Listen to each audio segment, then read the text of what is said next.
여러분이 아시는 것처럼 제가 주중에는 교수 생활을 하면서 평상시에는 굉장히 많은 학생들을 만나고 또 가르치는 수업 시간 외에도 여러 가지 일들이 있다가 보니까 항상 좀 조용한 시간을 갖고 싶었어요. 그래서 방학이면 혼자 여행을 간다든지 어디 이렇게 가서 좀 바람을 쐬고 와야지 계속 사람을 일주일 내내 만나다 보니까 가끔 가다가 힘들더라고요. 그러던 중 이렇게 코로나19로 인해서 이런 일이 지금 10달째 이어지다가 보니까 저에게도 여러 가지로 변화가 생겼습니다. 특히 지난 추석 연휴에는 학교를 다 잠가놔서 못 가니까 이제 강의 영상을 찍고 편집하고 올리는 이런 일들을 집에서 재택근무로 하게 됐는데 이게 몇 달째 이렇게 하다 보니까 이제 적응이 돼가지고 그전에는 집에 있는 게 불편하고 어떤 일을 하려면 꼭 학교를 가야 했는데 이제는 집에 있는 게 편해지기 시작했어요. 그런데 특히 지나간 두세 주간에는 밖에 나가는 일들이 학교 가는 것을 일주일에 하루 이틀밖에 안 하고 계속 집에서 지내다가 보니까 갑자기 마음이 좀 이상해지는 거예요. 이게 약간 외로워지는 것 같기도 하고 혼자만 이렇게 집에서 일을 하다가 보니까 그러면서 이전에 사람들과 부대끼던 생활이 그리워지기 시작했어요. 그러던 중 지난주에는 동료 교수도 만나서 같이 식사하고 또 은퇴한 교수들도 만나고 제자 목사도 만나서 같이 식사하면서 이런저런 얘기도 나누고 교제하다가 보니까 정말 좋더라고요. 이게 행복이구나 하는 생각이 들었습니다. 그러면서 그전에는 제가 빨리 은퇴하면은 좀 조용히 혼자 지낼 수 있는 시간을 가져야지 그랬는데 그렇게 살면 안 되겠다는 생각이 들었어요. 이제 혼자 지내는 거는 이건 너무 안 좋은 거라는 것을 이번에 이제 경험하게 됐어요. 그러면서 어떤 생각이 들었냐면 이거는 신앙생활에서도 마찬가지다라는 생각이 든 거예요. 제가 초신자들한테 많이 듣는 말 중에 하나는 이런 겁니다.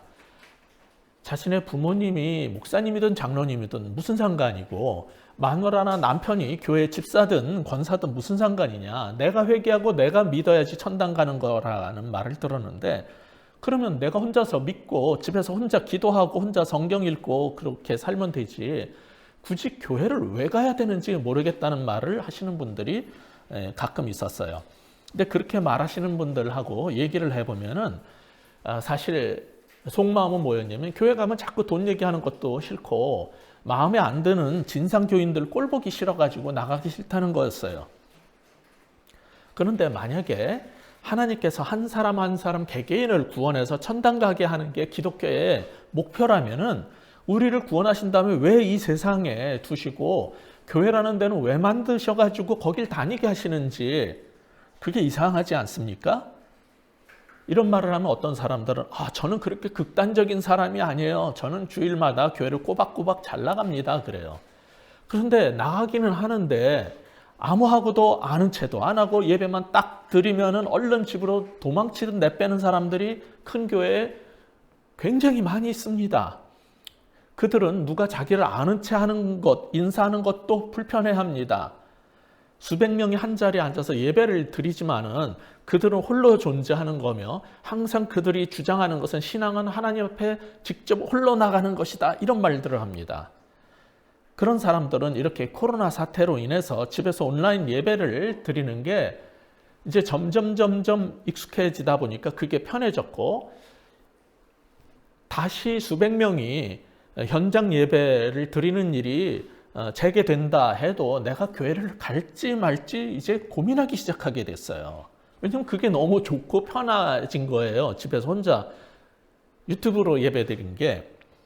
근데 이런 방식의 삶이 평상시에 아무 문제가 없을 때는 상관이 없어요. 그런데 가족 중에 누가 큰 일을 당하거나 장례가 터지면요. 그때 교회 공동체가 왜 중요한지 비로소 알게 돼요. 힘들 때 도와줄 사람 하나 없이 그렇게 사는 게 좋은 거냐라고 실리적인 측면에서 따져보라는 얘기가 아닙니다. 원래 사람은 홀로 살아갈 수 있는 존재가 아니라는 것을 생각해 보라는 거예요. 저는 어린아이가 열이 올라서 밤새 끙끙 앓으면서 아파할 때 옆에서 밤잠 설치면서 이마에 땀 닦아주고 기도하면서 밤새 주는 엄마의 모습이 거룩하다라고 생각합니다. 학교에서 왕따 당하고 힘들어하는 아이를 보면서 같이 아파하는 엄마의 그 모습이 참 아름답다라고 생각합니다. 그게 부모와 자식 그리고 가족의 모습이고, 그건 하나님께서 첫사람 아담 이브를 창조하시고 가정을 만들어 주시고 보시기에 심히 좋았다고 말씀하셨던 그 모습의 투영이고, 아담 이브가 범죄했을 때 같이 아파하시던 하나님의 모습의 반영이기 때문에 그런 거예요. 그게 삼위일체 공동체로 존재하시던 하나님의 형상을 따라 지음받은 우리 인간의 삶의 본질인 겁니다. 우리는 예수님을 믿을 때 그래서 그런 가족 공동체의 한 일원으로 살도록 만들어진 거예요. 그러니까 가족으로 사는 삶의 특징을 우리는 이해해야 됩니다. 그래서 오늘 본문이 어떻게 시작됐습니까? 26절 다시 한번 읽어볼까요? 뭐라고 되어 있어요? 자, 시작. 만일 한 지체가 고통을 받으면 모든 지체가 함께 고통을 받고, 한 지체가 영광을 얻으면 모든 지체가 함께 즐거워하느니라. 여기 26절 상반부 보면 한 지체가 고통을 받으면 모든 지체가 함께 고통을 받는다라고 그랬어요. 여기서 지체라는 말은 이제 교회 오래 다니는 사람들은 교인이라는 단어로 이해를 하는데, 그 뜻이 아니라 지체라는 말은 몸의 팔, 다리를 말하는 거고, 몸의 장기, 간, 쓸개 이런 장기나 팔, 다리를 지체라고 하는 거예요. 몸에 어떤 팔이나 다리나 장기 한 부분이 아프면은 몸의 모든 부분이 다 같이 아프다는 얘기예요. 여러분은 학교 다닐 때 어땠는지 모르겠는데, 제가 초등학교 그 당시에는 이제 60년대에는 국민학교라고 불렀어요. 다니던 그 국민학교는 복도하고 교실 바닥이 전부 그 쪽마루 같이 널빤지로 되어 있었어요, 바닥이. 그러니까 수업이 끝나면은요, 주기적으로 마루 바닥에다 양초를 막 문질러서 바른 다음에 마른 헝겊 걸레로 이렇게 계속 밀어가지고 매끌매끌하게 광을 내야 했어요. 그렇다고 걸레나 양초를 주느냐? 안 줍니다. 집에서 다 갖고 오라고 그래요. 그 당시에는 학교가 돈이 없고 가난해가지고 전부 집에서 갖고 와야 했어요. 그거 안 가져오면 또 맞았어요.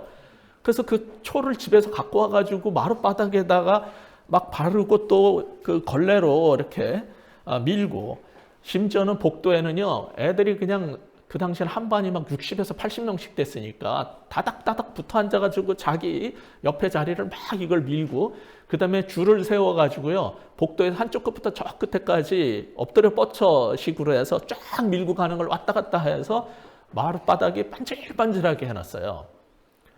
그러다가 애들이 없을 때, 선생님 없을 때 제일 재밌는 게 뭔지 아세요? 스케이트 타듯이 막 뛰어가다가 쫙 미끄러지면 쫙 나가는 게 이게 이제 낙이었어요. 놀이터도 학교에 별로 없고 흙운동장뿐이 없었으니까 복도에서 그러고 놀았어요.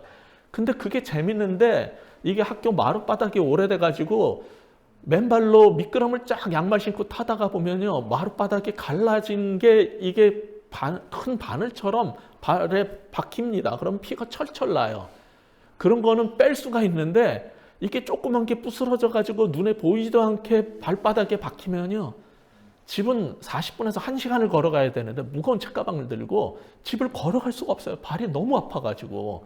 그래서 울면서 다시 운동장도 못 지나가고 교실로 오면 선생님이 왜 그러냐 그러면 발바닥에 가시가 껴가지고 아파서 못 가겠어요. 그러면은 앉으라 그러고 자기 무릎 위에다가 내 발을 올려놓고 양말을 벗겨가지고 비닐이나 바늘로 그걸 파가지고 나무 가시를 빼줬어요. 이게 수십 년 전인데 이 얘기를 하면서도 지금 따끔따끔하는 것 같이 느낌이, 제가 그러니까 지체가 아프면, 한 지체가 아프면 온 몸이 아프고 모든 지체가 아프다는 말이 저는 너무 절감이 돼요. 그게 정말 무슨 말인지 알 것 같아요. 4세기 초기 교회에 콘스탄티노플의 대주교였던 그 황금의 입이라는 뜻의 크리소스톰이라는 교부가 있어요. 그분도 그래서 설교를 할 때 발에 박힌 가시 하나가 사람 전체의 안녕에 영향을 준다라는 설교를 그분도 그런 식으로 했던 거예요. 그러니까 그리스도의 몸인 교회의 지체가 된다는 건 그런 거예요. 저는 여러분이 어떤 힘든 얘기, 아픈 얘기, 무슨 얘기를 듣잖아요. 그러면 집에서 가끔 가다가 여러분 생각하고 기도할 때 저도 마음이 아프고 힘들어요. 여러분이 강남에 살든 강북에 살든 의왕에 살든 수지에 살든 우리가 너무 멀리 떨어져 살지만은 마치 내 옆에 있는 것처럼 여러분을 생각하고 여러분을 위해서 기도할 때, 여러분이 힘든 일 당할 때는 저도 아프고 같이 힘든 거예요. 이게 예수 그리스도 안에서, 주 안에서의 몸이 된 그리스도의 영적 가족이라는 의미입니다.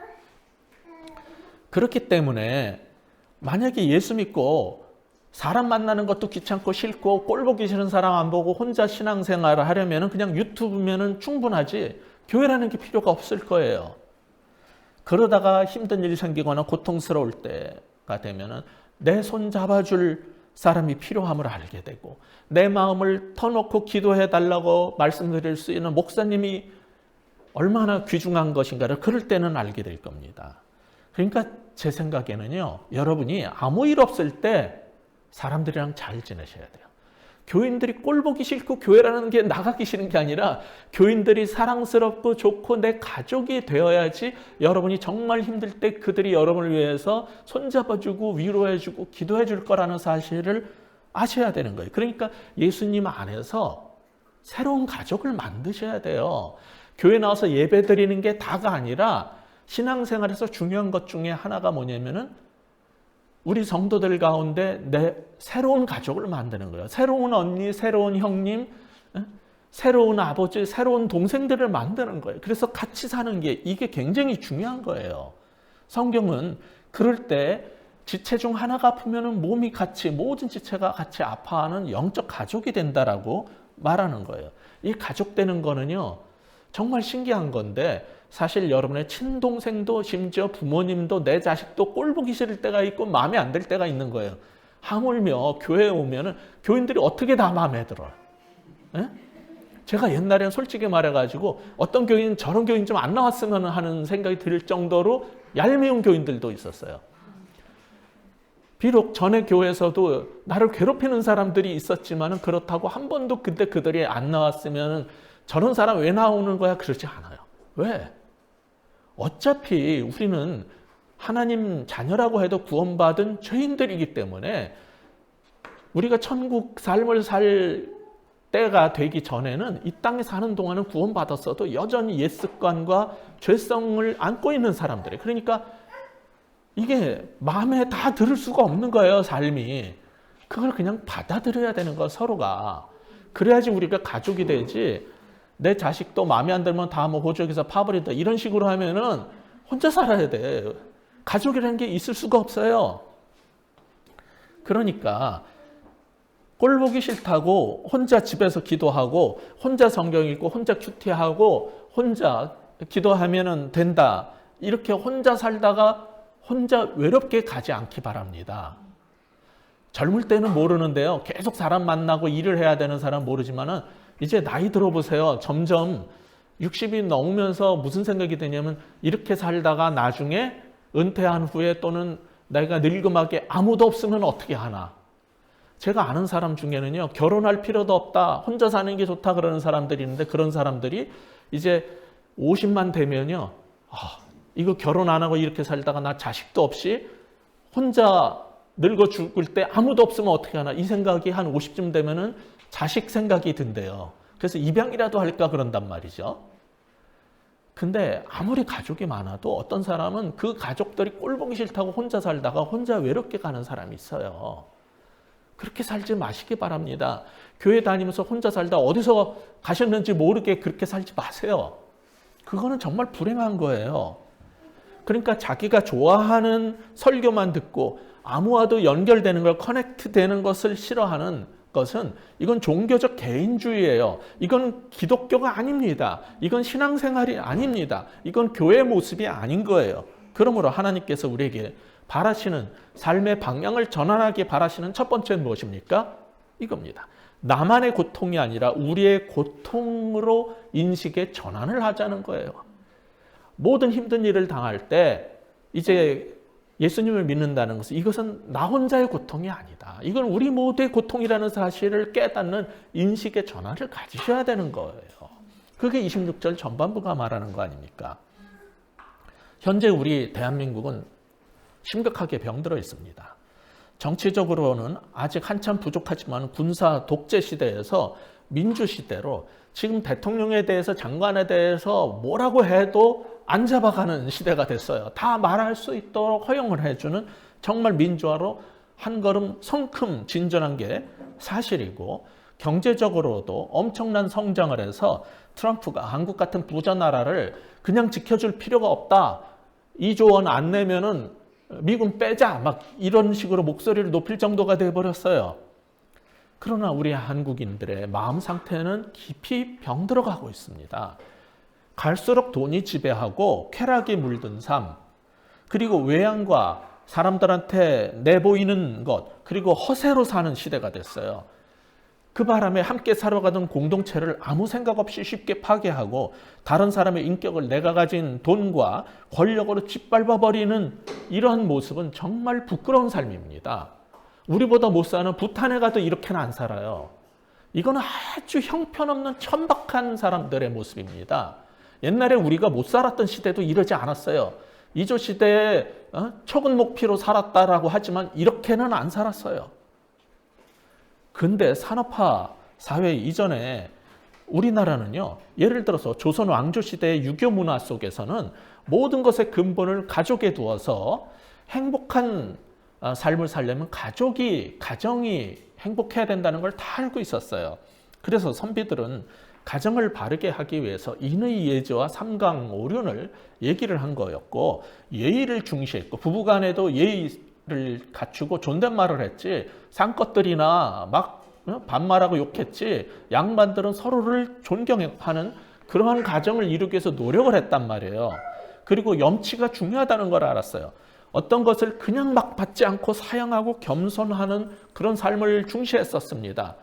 그게 지금 20세기 말부터는 왜곡이 돼가지고 체면 문화가 된 거예요, 한국 사람에게.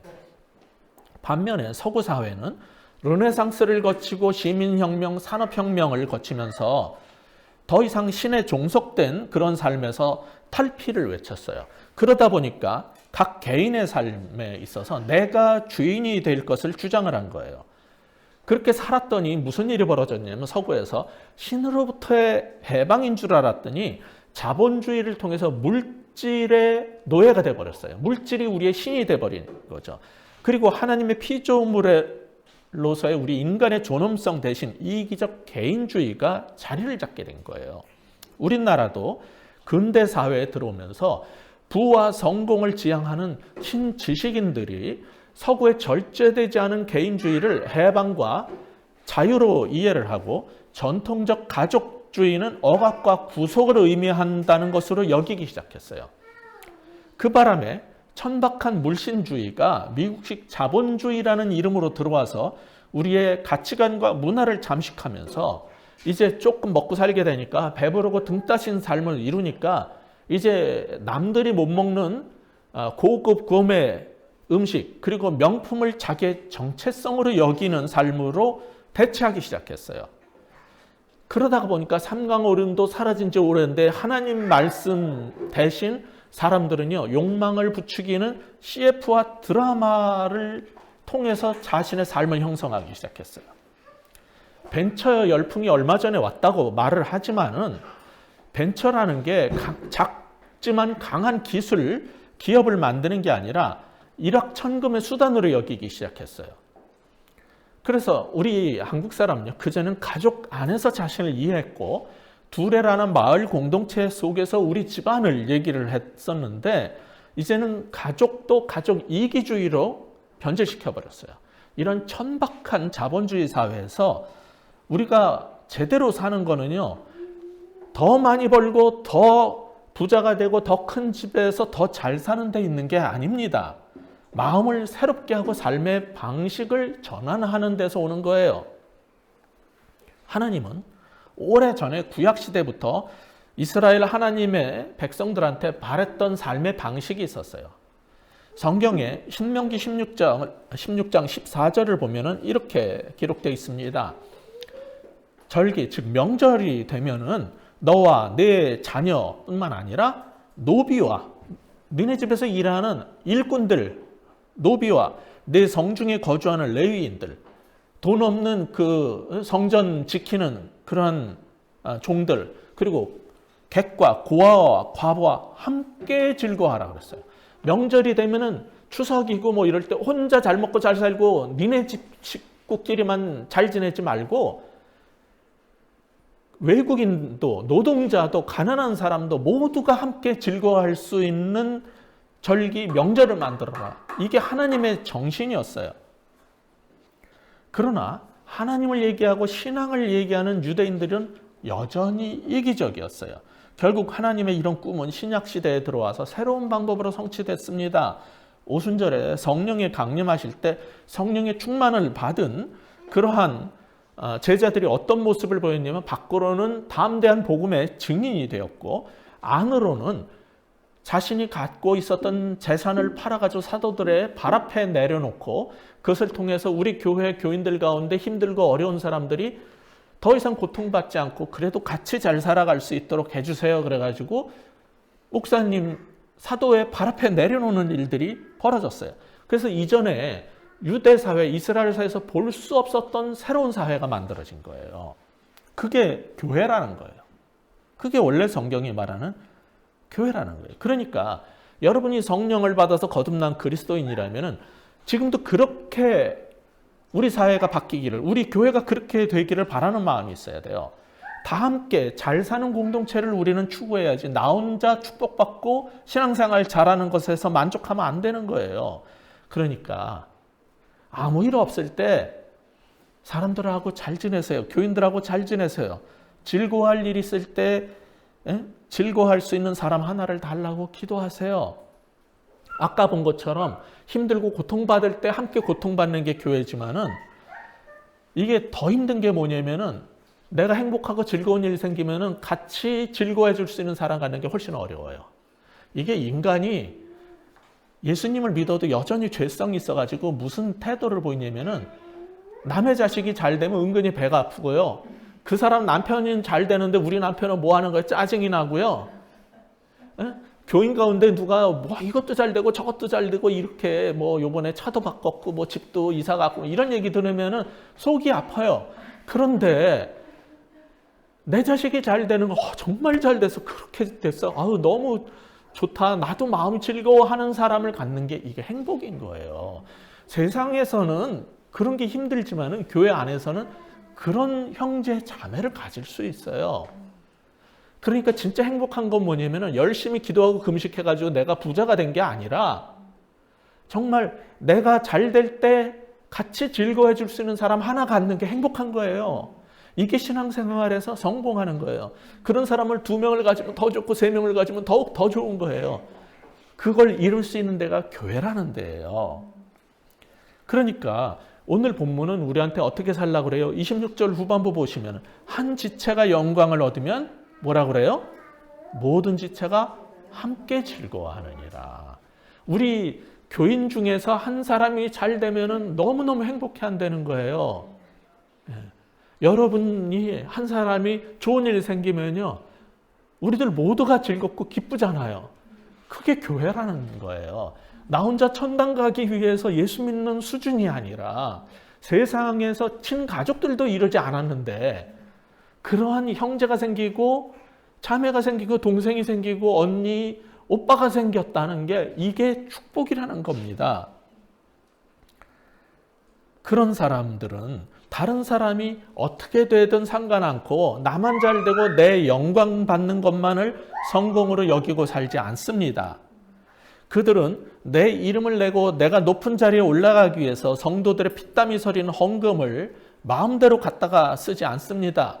각 부서를 담당한 부교역자들한테 담임 목사 설교를 항상 인용을 하고 목사님의 이름을 계속 언급을 해야지 교인들하고 교사들이 나를 존경할 거니까 니네들은 꼭 주일학교에서 설교를 하든 어디에서 설교를 하든 꼭 내 설교와 내 이름을 언급해야 된다라고 하는 담임 목사도 있다는 얘기를 제 제자들한테 들었어요. 목사라는 사람들도 자기 이름과 자기 영광을 위해서 살 수 있습니다. 교인들은 하물며 어떻겠습니까? 어떤 대학 교수들은요, 대학원생들이 연구해서 논문을 넣을 때 자기 이름을 꼭 집어넣게 해요. 그렇게 해서 물론 지도를 해줬죠. 저도 박사 논문 지도를 하고 이렇게 논문 지도를 많이 하지만은 일반 학교에서는요, 그게 풍습으로 되어 있어요. 그렇게 해서 자기의 영광을 그 사람의 노력을 통해서 같이 얻으려는 거예요, 쉽게. 그러다가 보니까 어떤 과거의 한 당 대표는 자기 아들, 딸을 위해서 국립대학의 시설과 대학원생들을 사용하고 돈을 사용하고 그게 문제가 되니까 쉬쉬하고 있다가 문제가 계속 제기되니까 그게 엄마의 마음이래요. 그러나 국민들은 뭐라 그럽니까? 그거는 자기 이름과 자기 가족의 영광을 위해 가지고 사는 잘못된 삶이라고 그래서 기분 나쁘다고 그러는 거예요. 그래서 비난을 하는 거예요. 나는 엄마의 마음이고 어떤 거는 그 전에 조국이나 뭐 정경심이나 이런 거는 엄마의 마음 아니에요? 그거 다 싫다 그러는 거 아니에요? 모든 국민들이 왜 그렇게 사냐고. 네? 세상 사람들은요, 내 영광과 내 이름과 내 가족을 위해서 사는 거를 곱게 보지 않습니다. 그러니까 그리스도인들은 그렇게 살면 안 되는 거예요. 일반인들도 열심히 일해가지고 전문적인 기술을 갖게 됐어요. 그런데 중국에서 그 기술 빼오면은 이사시켜주겠다, 월급 3배로 주겠다 그래가지고서는 산업기술을 빼돌려가지고 이사로 딱 가는데 1년도 안 돼가지고 잘라버려요. 단물 다 빼먹으면 딱 잘라버려요. 그 결과 우리나라는 기술 경쟁력을 잃게 되고 수많은 사람들이 동료들과 후배들이 직장을 잃게 돼요. 중국제가 똑같은 게 싼 게 나오니까 자기가 이사되고 싶은 그 영광을 위해 가지고 내 공동체를 파괴하는 거예요. 이런 일들을 지금 너무너무 쉽게 하는 거예요. 정치인들은 더 해요. 자기 이름과 영광을 위해서 별을 달기 위해 가지고 별짓을 다 해요. 이런 일들이 우리 사회에서 만연한데 이거를 해결할 수 있는 길이 뭐겠습니까? 오늘 성경 말씀 26절인 거예요. 다시 한 번 더 읽겠습니다. 시작.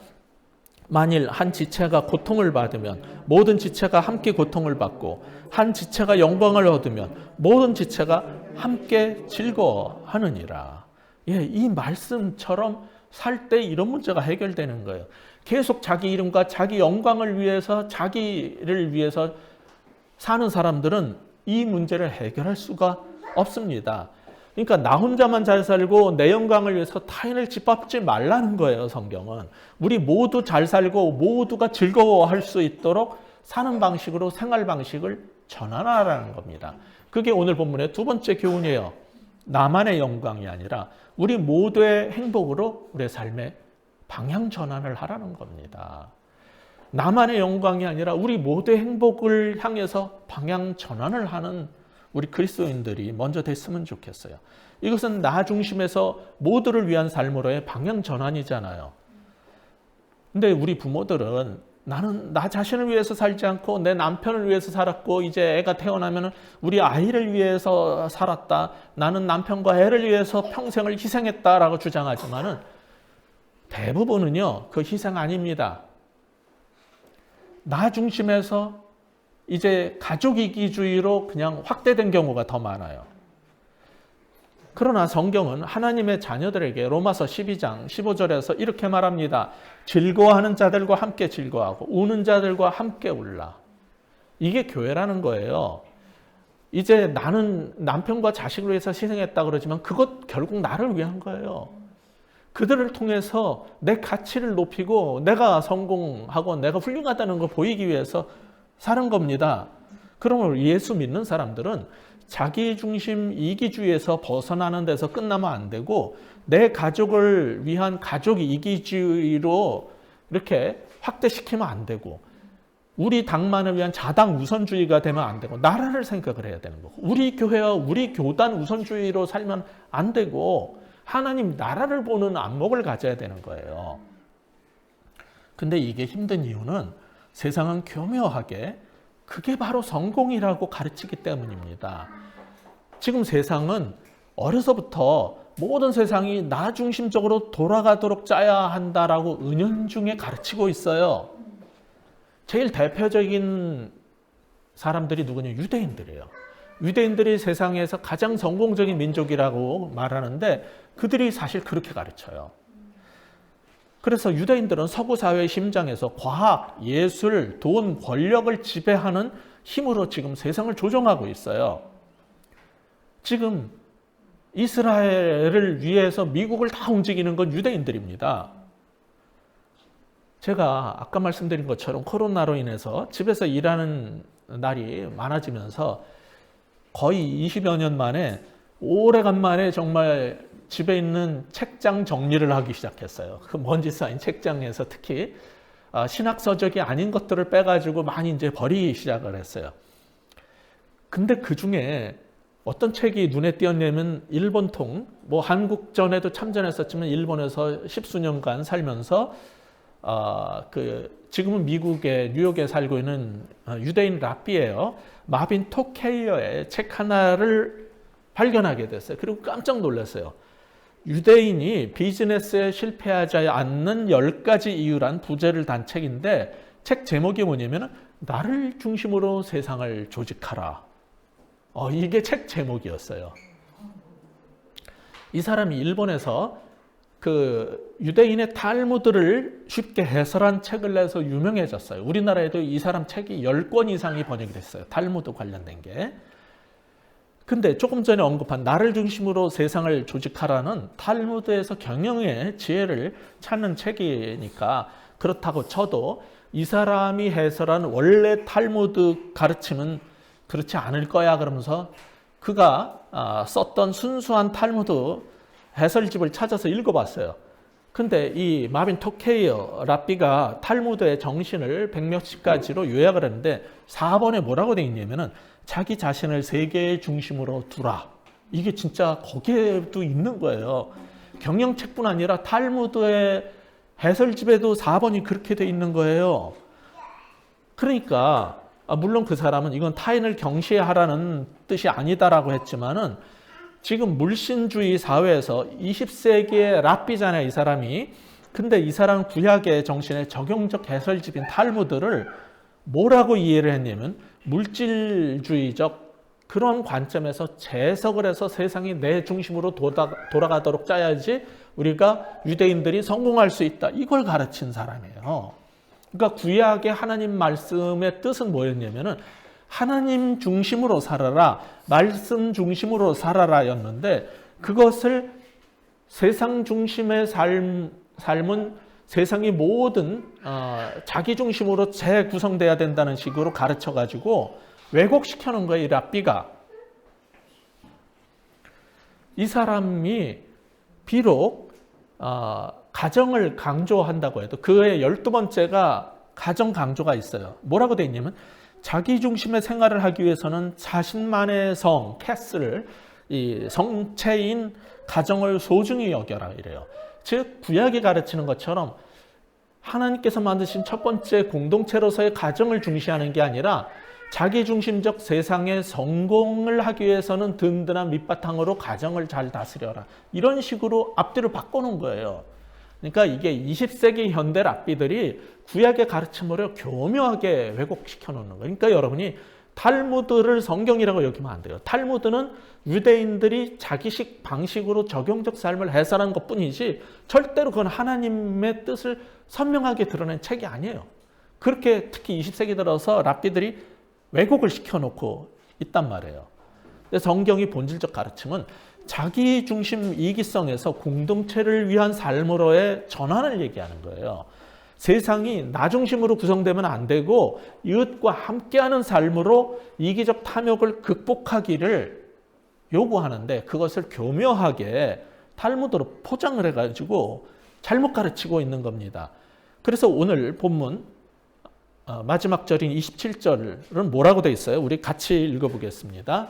27절 시작. 너희는 그리스도의 몸이요 지체 각 부분이라. 그러니까 모든 몸의 지체들이 모든 장기들이 손, 발, 눈 모든 것들이 나 중심으로 구성되면 안 된다는 거예요. 우리는 몸의 한 부분이라는 거예요. 몸으로서 존재한다는 것을 27절이 가르쳐주고 있는 겁니다. 그러니까 하나님 앞에 우리는 세상과 모든 몸이 나 중심으로 재구성돼야 된다는 생각을 버려야 하는 거예요. 그러니까 우리가 성찬식 할 때마다 하나씩 그 가톨릭처럼 따로 만들어 놓은 조그만 그 성체라고 부르는 그 웨하스가나 그런 혀에 올려놓고 녹여 먹는 그런 식으로 따로 만들어진 빵을 쓰지 않고 원래는 하나의 빵을 여기서 자르고 직접 뜯어 먹게 하는 거예요. 지금 코로나 때문에 위생이 중요해져서 할 수 없이 지금 잘라놓은 것을 쓰지만은 한 빵에 참여를 하면서 한 몸이신 예수 그리스도를 먹고 한 몸에 들어갔다라는 걸 상징하는 게 주의 만찬인 거예요. 성경이 이런 것을 반복해서 가르치는 것은 우리한테 무엇을 일깨워줍니까? 우리는 홀로 존재하는 게 아니라 몸의 한 부분으로 존재한다는 것이며 우리는 하나의 몸으로 살아가는 것이지 간 중심으로, 폐 중심으로, 눈 중심으로, 오른손 중심으로 나머지 몸이 다 재구성돼야 된다고 니네들은 교인들은 교회는 왜 나를 중심으로 움직이지 않냐라고 요구하면 안 된다는 거예요. 그런데 이 말씀을 하던 그 당시에 로마 제국에서는요, 노동자들이 파업을 한 적이 있었어요. 여러분 알아두셔야 되는 게 로마 그리스는요, 지금 중세보다 훨씬 더 민주적이었어요. 그래서 노예들도 하층민들도 파업을 할 수 있었어요. 그러는데 원로원 의원이었던 메네이우스 아그리빠라는 사람들이 그들은 반역적이다 그러면서 뭐라 그랬냐면 우리 로마시를 몸이라고 표현했어요. 로마시란 몸을 위해서 통치 계급을 위해서 너희 노동자와 노예들은 파업을 멈추고 빵을 만들어야 된다. 식량을 준비해야 된다. 이렇게 요구를 했었어요. 이런 문화 속에서 사도 바울이 힘있고 귀족이라도 약한 자, 가난한 자, 어려운 자들을 존중할 줄 알아야 된다. 이렇게 방향 전환을 시킨 거예요. 세상의 방식을 완전히 뒤집어 놓은 게 성경인 거예요. 이런 말씀을 읽으면서 그래서 저는 이런 생각이 들어요. 성경이 가르치는 거는 쉽게 말해서 이거예요. 나 혼자 잘 살면 뭐하노? 나 혼자 잘 살면은 뭐가 좋은가? 나 혼자 잘 산다고 행복하지 않다는 것을 여러분은 더 나이 들기 전에 젊을 때부터 깨달을 수 있으면 좋겠어요. 나이 들어서 모두가 나를 다 떠나버린다면 우리가 정말 행복할 수 있을까요? 그러니까 젊을 때 아무 문제 없을 때 사람들하고 잘 지내야 된다는 거예요. 다들 나를 떠나버리지 않게 지금부터 행복을 만들어 가세요. 나 혼자 잘 살면 무슨 재미입니까? 함께 잘 살고 함께 즐거워할 사람이 있는 게 정말 행복이기 때문입니다. 그래서 오늘의 마지막 교훈은 이겁니다. 나만 잘 살기 위함에서 우리 모두 함께 잘 살게 방향 전환을 하자는 거예요. 나만 잘 살기 위해서 애쓰지 말고 모두 함께 잘 살 수 있도록 방향 전환을 하자는 겁니다. 20세기 말부터 교계에 복음의 공공성이라는 말이 유행을 하고 그런 책들이 나왔어요. 목사님들 가운데 그런 거를 깨달았다고 SNS에 올리고 복음의 공공성 토론회를 여는 걸 보면서 저는 사실 조금 놀랐어요. 아니 왜 저 사람들을 이제 와서 새삼스럽게 저렇게 호들갑을 떨지?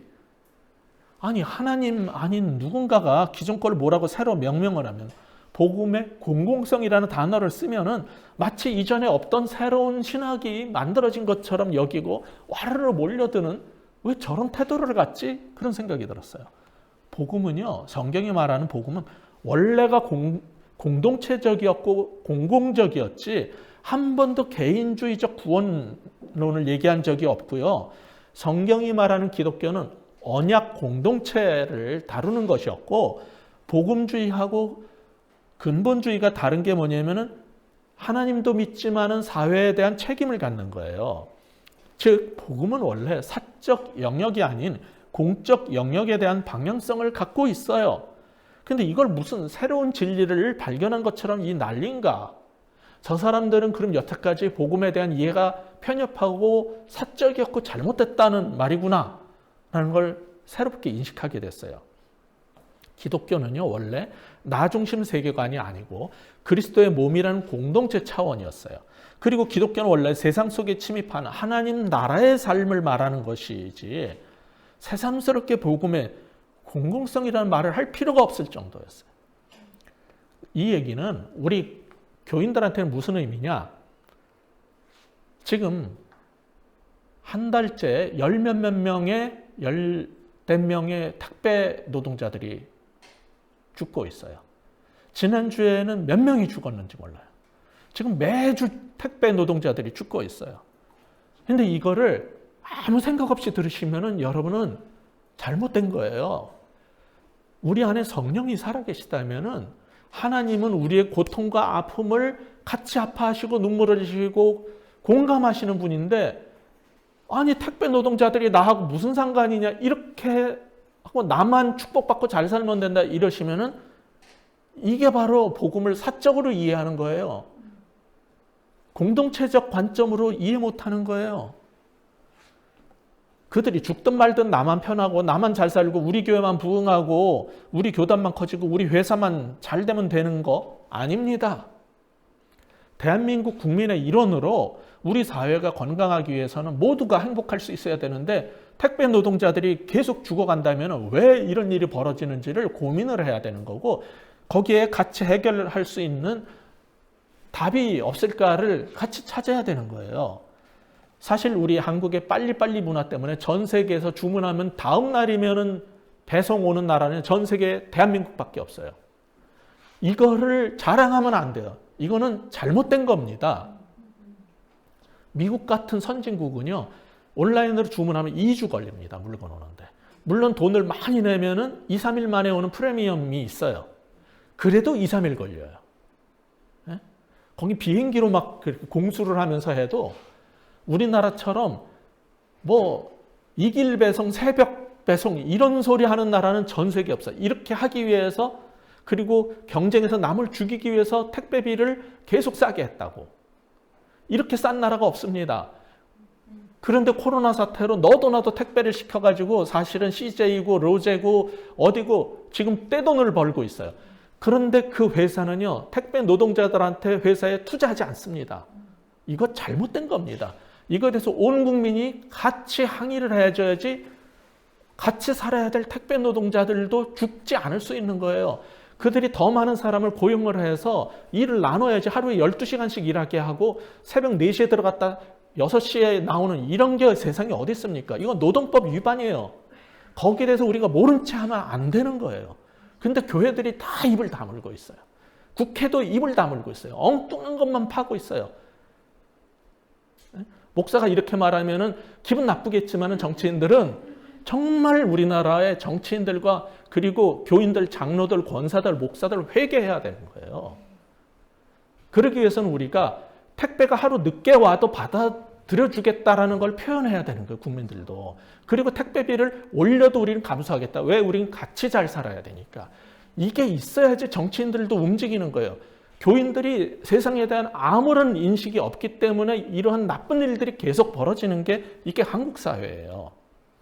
저는 요새 뉴스를 보면 너무너무 마음이 안 좋아요. 그런데 감사한 뉴스도 있었어요. 인터넷에서 보니까 세계에서 가장 가난한 대통령으로 불렸던 호세 무히카라는 전 우루과이 대통령이 지난주에 상원 의원 일도 그만두고 정치에서 은퇴를 했다는 기사가 나왔어요. 이 사람이 대통령 때도 자기 월급 90%를 기부하고요. 관저는 노숙자한테 줬고 별장은 시리아 난민 고아들을 위해서 내준 사람입니다. 자신은 쓰러져가는 시골 농가에서 국화를 길러서 팔면서 먹고 살고요. 자기 월급은 다 기증을 하고, 자동차가 유일한 재산인데 이게 폭스바겐 비틀 풍뎅이 차라고 그러나 우리말로 뭐라 그래요? 그 비틀 33년 된 거를 타고 다녀요. 혼자 운전하면서. 여기 사진에도 보시면은 대통령 차에 그 경호원들이 33년 된 차 옆에서 경호를 하고 있어요. 이게 말이 됩니까? 운전사도 싫다 그러고 국민의 돈을 막 쓰지 않겠다 그러고. 이 사람이요, 그 우루과이의 군사 독재 시절 로빈 후드라고 불리던 게릴라 운동가예요. 투옥되자 땅굴을 파가지고 2번이나 탈옥해서 장기수가 된 사람이에요. 근데 거기에서 나오게 되고 민주화가 되자 하원 의원을 거쳐서 장관을 거쳐서 대통령이 됐던 사람입니다. 제가 이 사람을 존경하게 된 이유는 혁명을 했던 사람인데 혁명은 그런 게 아니라 사고의 전환이다. 사람의 생각을 바꿔야 되는 거라는 것을 나중에 결론을 내린 통찰력 때문에 제가 그 사람을 존경해요. 이 사람이 2012년 유엔의 지속가능 발전 정상회의에서 뭐라고 말했냐면은 지금 이렇게 잘 살기 위해서 빚을 내는데 갚고 또 갚고 할부금을 다 갚을 때쯤이면 이미 저처럼 관절염을 앓는 노인네가 되어 있고 인생이 이미 끝나고 있음을 깨닫게 됩니다. 이게 인간의 숙명인가 묻게 됩니다. 이렇게 말한 사람이에요. 이 사람이 은퇴할 때 연설에서 인생에서 성공은 승리가 아니라 넘어질 때마다 다시 일어나 다시 시작하는 것입니다. 라고 조언을 했어요. 그러면서 가장 아플 때 서로 존중해야 하고 더 나은 삶을 산다는 것은 더 많이 가진다는 뜻이 아니라 더 행복해지는 것입니다. 이미 우리의 사적 탐욕들이 인류 모두를 위한 상위 욕망을 넘어섰습니다라고 경고를 한 사람이에요. 이 사람은 그래서 그리스도인일 거다라고 생각을 했는데 찾아보니까 자칭 무신론자라고 말해요. 왜냐하면 하나님이 계시면 남미에 이렇게 고통받는 사람을 위해서 왜 그는 가만 계시냐 하면서 화가 났던 옛날에 게릴라 때 그게 있어가지고 자칭 무신론자라고 말하지만 제가 한 달간 지금 외쳤던 성경이 가르치는 우리 그리스도인들의 삶의 4가지 방향 전환 이 얘기를 그 맥을 가장 가까이 같이 한 사람이 바로 이 사람이에요. 그 사실이 저를 부끄럽게 해요. 그리스도인이고 목사라는 나보다 더 성경적으로 살고 어떤 누구보다 바르게 살았던 사람이다. 그렇다면 우리가 이해하는 복음이 우리의 기독교 신앙이 저와 여러분 모두에게 변화를 일으켜서 우리 모두 이런 삶을 살 수 있도록 성경이 말하는 하나님 백성 공동체가 될 수 있도록 우리 모두 노력해야 되지 않겠습니까? 그런 여러분 되시길 주의 이름으로 축복합니다. 기도하시겠습니다. 하나님 아버지, 한 달 동안 우리가 정말 경건한 그리스도인으로 살기 위해서 하나님의 백성답게 살기 위해서 어떻게 해야 될지 4가지 삶의 방향을 전환해야 될 부분을 살펴보았습니다. 그것이 그냥 교회에서의 설교가 아니라 우리의 삶을 구체적으로 변화시키는 살아있는 하나님 말씀 되게 하여 주옵소서. 정말 자신은 무신론자라고 말하면서도 하나님 말씀대로 살려고 그렇게 성경이 말하는 것처럼 살려고 평생 본을 보였던 이러한 호세 무히카 대통령처럼 하나님을 믿는다며 성경 말씀을 안다고 하면서 그렇게 못 사는 우리를 용서하여 주시고 하나님 우리의 마음속에 참된 부끄러움을 일으켜 주시고 우리가 달라지게 하여 주시옵소서. 우리의 삶의 방향이 이제 바뀌게 하여 주옵소서.